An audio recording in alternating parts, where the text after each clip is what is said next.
Yeah, the old backlash, bird nest, professional overrun, whatever you want to call it, happens to all of us. Don't worry, we're going to take a look at what causes this, the brake adjustments that can be made on the reel to fix it, the gear that you have and how that comes into play, and some casting do's and don'ts. Let's get this demon out of here and bring this demon in. So let's understand what actually causes the backlash. The backlash itself occurs when your spool is spinning faster than your line and lure can take the line off of the spool. So think of it like a washing machine. When a washing machine gets going really fast, all the clothes in the middle of it gets spinning, all the clothes go to the outside of it. Your spool is going to do the same thing. If you were to just spin the spool really fast, all this line is going to fluff off, kick out, backlash, bird nest, whatever you want to call it. It's going to be a bad day. So what stops your cast every time from not backlashing is control of the lure and line.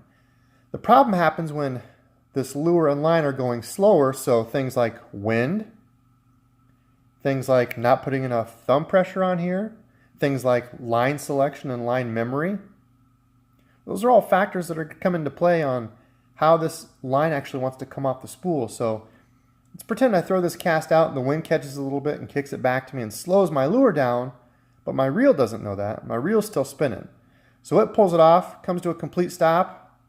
That happens. That's your backlash. Okay, now you may say, well, okay, there was no wind. I kind of had my thumb on it. Everything was fine. I threw a big cast and it still backlashed. Well, there's a few different things that come into the backlash, how you can prevent it. So when we get looking at the reel itself has a few features that I think people often misunderstand to control your backlash.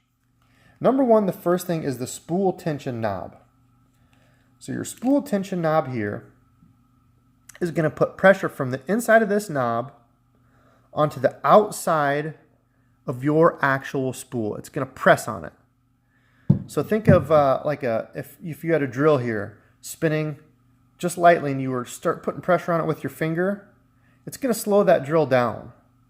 So your spool tension knob is going to control the cast the whole time through from beginning to end. It's going to put more resistance, more friction on your spool. So everybody's probably seen the line test. Well, I'm going to adjust my tension correctly. I'll press my button here and it should fall. My lure should fall at a decent rate.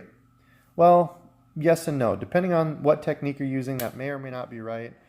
And depending on how far you want to cast it, if you have your spool tension tightened up a lot, you're not going to be able to cast as far. It's going to severely decrease your casting distance.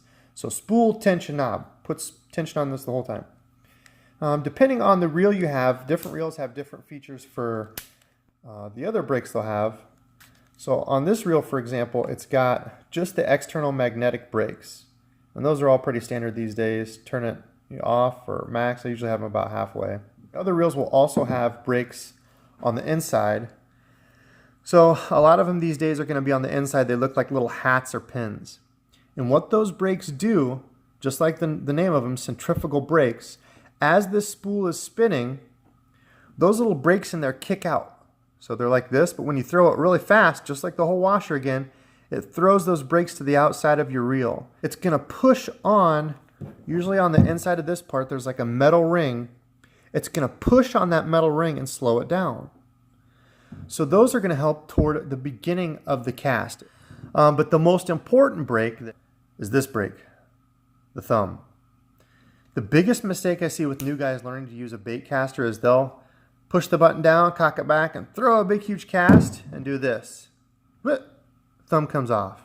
And that's exactly what happens when the thumb comes off in the cast. You're going to get a big backlash. So you want to, as they call it, thumb the spool.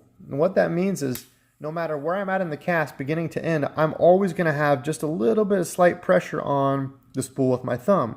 And you'll be able to feel the backlash occurring. You'll be able to start feeling the line kick off and get loose like that all willy-nilly. You just want to put a little bit more pressure on when you feel that through the cast. Put a little bit more pressure on the spool and it's going to calm it down. It's going to slow this down and let my spool catch up to the speed that my line and lure are pulling it off at. Okay, so that's the basics on reel adjustment. Let's take a look at the gear. Yes, the gear you're using will definitely have an impact on how you cast. So if you start out with a medium or a medium heavy power rod, and the power refers to how much power it takes to actually flex your rod. A heavier power rod takes more power to get that tip to flex. A lighter action rod takes less power. I would suggest something with a fast or a moderate fast tip. And what that means is a fast tip is going to bend closer to the end of the rod, whereas a moderate fast tip is going to bend closer to the middle of the rod. When you have a rod that will bend closer to the middle, it's going to allow you to get more snap, more bend to that rod to cast your lure farther. Now, not that you're worrying about how far you can cast it, but you want something that's going to be easier to cast, something where I can just lightly whip it and that rod's going to bend and do most of the work for me, whereas a real heavy, extra fast rod is going to be what they call a broomstick. It's not going to have a lot of bend in it, a lot of flex to actually throw that lure. Now, when you get into the line of the rod also has impact on your cast. A braid is a lot easier, it's a lot more forgiving. It doesn't have the memory like a fluorocarbon or a monofilament. It's also going to be a lot less likely to flare out. And lastly, lure weight. When you start out, I would suggest something like a 3/8 is a good weight to use. It's not too heavy, not too light. This is a 3/8 ounce jerkbait. It's going to give me enough weight to throw it out there. Remember, I want the line and the lure to pull faster than my spool is spinning, but it's not something super heavy that if I throw it and I have a big fatal mistake that it's going to just rat nest everything because it's a big, huge 1 ounce gargantuan brick. Okay, so I would suggest like a 3/8 ounce lure if you're just learning. So let's get into casting techniques. When I'm teaching somebody how to use a bait caster for the first time, the cast that I always recommend is the sidearm cast, and which you'll get into the roll cast. The sidearm cast is the first part of the roll cast. So I recommend the sidearm instead of the big overhand. So the big overhand where you lift it above your head over your shoulder, cast it out there as far as you can. It gets a lot of whip into it, and people tend to leave the lure, up in the air. And that hang time is going to make you bird nest every single time if you don't have good thumb control. You cast it out there, it goes really high up in the air, and then it kind of stalls. This is just going to bird nest up. So that's why I like a sidearm cast. So to start out, get your lure about a foot underneath the rod, foot from the tip. I'm just going to turn my body sideways and toss it. Now when I do that, I'm going to feather the spool with thumbing the spool that we talked about. I'm lightly going to touch that spool the whole time. Okay, so you can see my lure rate. I set it so it's not falling too fast. If you're a new person, start it like that, to where I put that tension on, I screw it righty-tighty, to where my lure doesn't move, just like that. So when I cast it and I don't have a thumb on it, it's not an issue. When it hits, it's going to stop. So you might see casting techniques and tips and tricks, and people say, oh, I figured it out. This reel has everything you need. You'll never backlash again. That's not it. When you see people doing this and just not thumbing it, and I've even done it to show people, it's about your tension control knob. Now you see that was a pretty light cast with a 3/8 ounce lure, and that casted really far.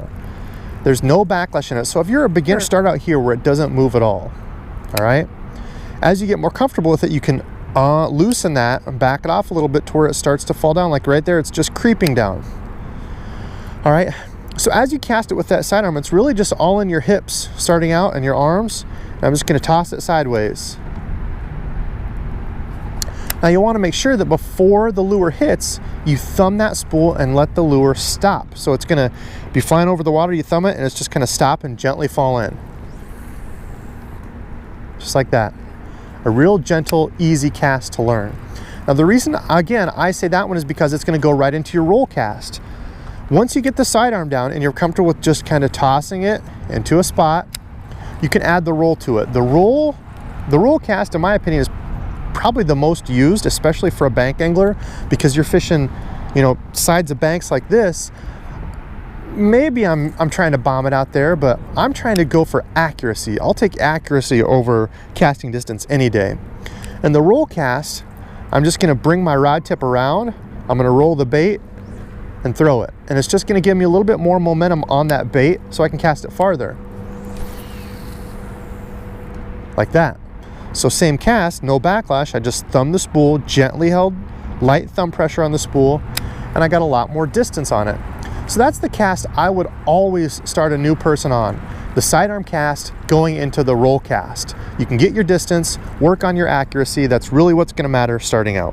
All right, so the big secret to never backlashing again is there is no secret. Everything that I've told you is going to help you eliminate the backlash on your own. Make sure you understand the basics of why the backlash happens. Get your reel adjusted properly. So that tension control knob, turn it up. Adjust your magnetics, whether it's external magnetic, centrifugal, get those adjusted. Turn them all the way up to start out with. Make sure you've got the right gear. So I recommend a medium power rod to a medium heavy power rod with a good tip on it, a good flexible tip. That'll allow you to throw that bait out easier. And start with a braid or a cheap mono if you really don't want to go to the braid first. Get some cheap mono. A lighter test, softer test is going to be easier to cast. So start with a mono like that, or I would just say start with a braid. Braid is a lot more forgiving. It doesn't have the memory of fluorocarbon and monofilament.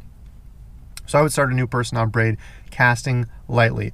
A heavy-ish braid, not too light. I would say maybe 30 pound is a good spot to start. Once you get past your gear, you want to go out and practice your casting. Start with that sidearm cast into the roll cast. That'll add distance to your sidearm cast. So I hope this helped you all. Hit that like button if you enjoyed the content. Smash the subscribe button if you see fit, only if you see fit. Until next time, be a responsible fisherman. Thanks for watching.